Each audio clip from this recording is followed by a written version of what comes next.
I just learned something absolutely wild that led me to make this video. Helmut Marko is currently an advisor at Red Bull Racing and heads up their young driver program. But what some may forget, or what some newer fans maybe don't know, is that back in the day he was a racing driver. No, that's not the wild thing I found out, I already knew that, but this is to do with his racing career. Before I tell you what that is, let's talk a pure bit about his racing career. Now, Marko did see some success in his time racing, winning in his class at the 1970 24 Hours of Le Mans, finishing 3rd overall, alongside Rudy Linus driving a Porsche 908/2LH for Martini. Then the following year, alongside Gijs van Leppen, I probably mispronounced that horribly, I'm sorry, still driving for Martini, driving a Porsche 917K, he not only won in his class at Le Mans, but he won the whole thing outright. He had one final stab at the Mammoth race in 1972, paired up with Vic Elford for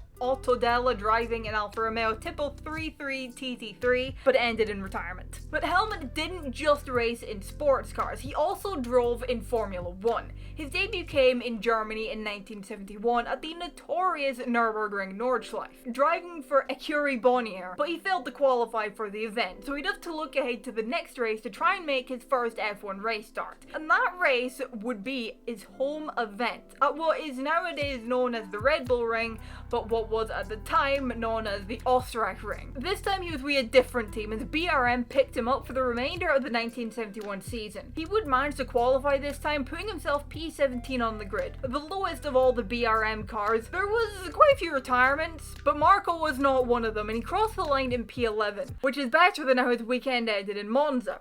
Sure, his qualifying was better with P12, still the last of the BRM cars, but only a second and a half off of Chris Amon on pole. But the Austrian's race ended on lap 3 with an engine problem. At the final 2 rounds of the season in Canada and the USA, he was able to move forward from his starting positions in both races, qualifying P19 and finishing P12 in Canada, and in the US qualifying P17 and finishing P13. Marko would stay with BRM for 1972, where he would continue the trend of qualifying further back but moving forward in the race, be it from overtaking cars or from people retiring. I mean, come on, gaining places from people retiring, that's just part of racing. At the opening round in Argentina, he would move from P19 on the grid to finish P10, his first top 10 of his F1 career. Still no points though, as the points only went to the top 6 at this time. In South Africa, he qualified in 23rd and finished 14th. He wasn't racing in Spain, but at round 4 in Monaco, he had his best race of his F1 career. Marko qualified in P17, and normally when you qualify further down at Monaco, you're in for a tough afternoon. But this was F1 in the 1970s. At this time, it was pretty normal to see a high attrition rate at Monaco. Marko was not amongst those who found the barriers or had engine problems or mechanical failures,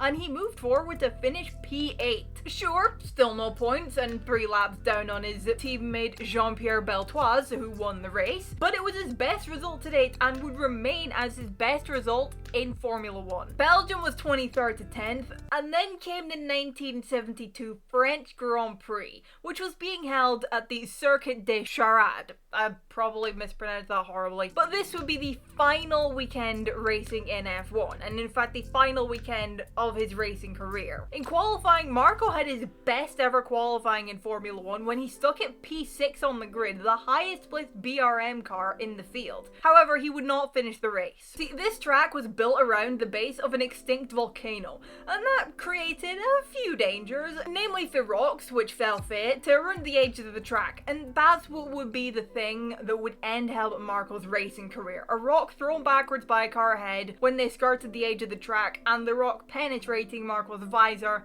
and hitting his left eye, leaving him blind in that eye and putting the kibosh on any hopes he had at racing success in Formula 1. Here's what Marko himself said in an interview with Formula 1 a few years ago about getting the drive with BRM and on the accident.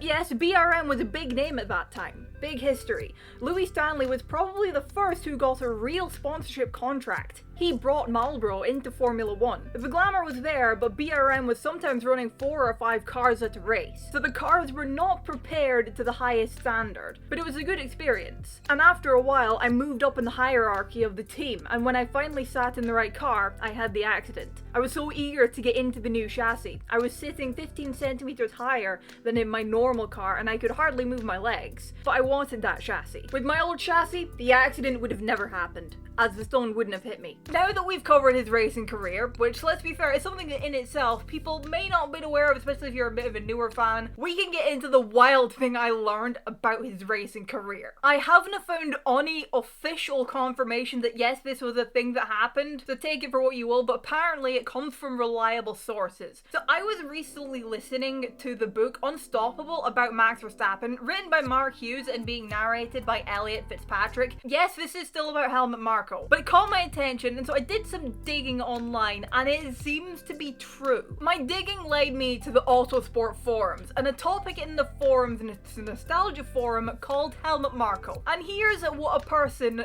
with the username G Miranda posted about 2 years ago. I read somewhere, I remember it was a reliable source, but among so many magazines, I can't be sure what the name of the publication was and who the writer was. I'll try to find out. That Helmut Marko was poised to join Ferrari in 1973. I'm almost sure that he'd already signed with the Scuderia for the World Sports Car Championship, and there was a chance he'd be chosen to replace Clay Regazzoni alongside X in F1. I'll look for more details, but he was seen as a promising single-seater driver. Another user going by Dave War added on, I read that also, probably on some webpage. I believe it was an interview. Marko said he had a Ferrari contract in his briefcase, but then had his accident, and the ride went to Lauda. He was also supposed to drive for Ferrari at the final sports car race of 72 at Watkins Glen, but the accident put a stop to that as well. He then further added on, I should have specified that Marko said he had a Ferrari F1 contract in his briefcase, based on what I remember reading. As I said, I haven't been able to find anything online said about this outside of that Autosport forum and the aforementioned book I was listening to. But this is new information that is freaking wild. Helmut Marko, Red Bull advisor and head of the driver development program for many years now, apparently could have driven for Ferrari in sports cars and or F1 by the sounds of it. Wild. Yeah, that fact was literally the entire point of this video, and I hope you enjoyed it. Did you know this about Helmut Marko's racing career? As I said, I haven't found anything officially stated that yeah, this is true, but so take it for what you will, but did you know this? Let me get your thoughts down in the comments below. Drop a like if you enjoyed the video, subscribe if you're new around here. Thank you all so much for watching, and I will see you in the next one. Bye bye.